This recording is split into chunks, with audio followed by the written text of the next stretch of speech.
Welcome back, Warriors, to another Battlefield 2042 video. I'm your commanding officer, Major Doodleman149, and in today's briefing I'll be taking a look at the remaining numbers of real-life flesh and blood combatants of the 2042 battlefields and discussing whether or not this operation is in fact FUBAR. This should be a relatively short briefing, but you may be surprised at what your CO has to tell you. First of all, let's take a look at the official reports detailing the number of enlisted men and women still participating in this conflict. According to the Steam charts, one recorded rig soldiers were able to deploy with, we can see that the initial deployment of 100,000 troops had relatively quickly dwindled down to less than 2,000 actively deployed combatants. This marks a staggering 98% loss of enlisted men and women. Mind you, these numbers have nothing to do with battlefield casualties. All these lost soldiers simply went AWOL of their own accord. There's even a report that on April 12th of this year, the number of active combatants dropped into single digits. A pathetic number for a pathetic operation. Now, what does this mean for us enlisted ground pounders who are still out there in the fields? Well, it's hard to say, soldiers. The Steam charts are the only source of enlisted numbers, so this doesn't account for the soldiers employing the Xbox or PlayStation suits while they go into battle. I actually believe that the number of console soldiers vastly outnumbers those deploying through PC.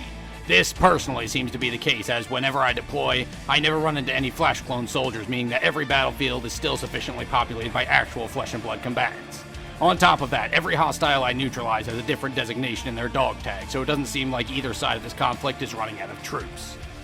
That being said, most potential recruits are still going to look at the Steam charts to see whether or not they should enlist, and those terrible numbers will certainly turn many away, even if us console soldiers are somewhat keeping this conflict alive. Personally, I still enjoy deploying to the tired battlefields I've been to countless times. It's mindless fun for the most part.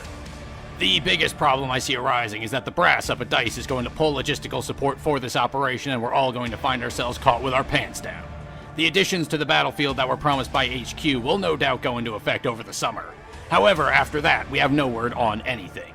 It's my morbid speculation that after the first introduction of new battlefield specialists and potentially weapons, this war will be left alone by anyone in a position of power to affect it. We'll be stuck fighting over the same sand dunes and chunks of ice that we've been slugging it out in for 6 months. I feel this operation is doomed, but I, for one, am willing to ride this train until it crashes and burns. Hell, we might as well be fighting in the wreckage of this operation already and just not know it yet. So that is all, Warriors. I've presented my findings and thoughts on the current state of this operation. So to answer my initial question, is Battlefield 2042 dead? No, but it's definitely in the ICU at the moment. Despite the silent majority that is the console core, this operation may be beyond saving unless the brass can really pull off something amazing that will bring back the enlisted men and women with bruised egos and emptier wallets.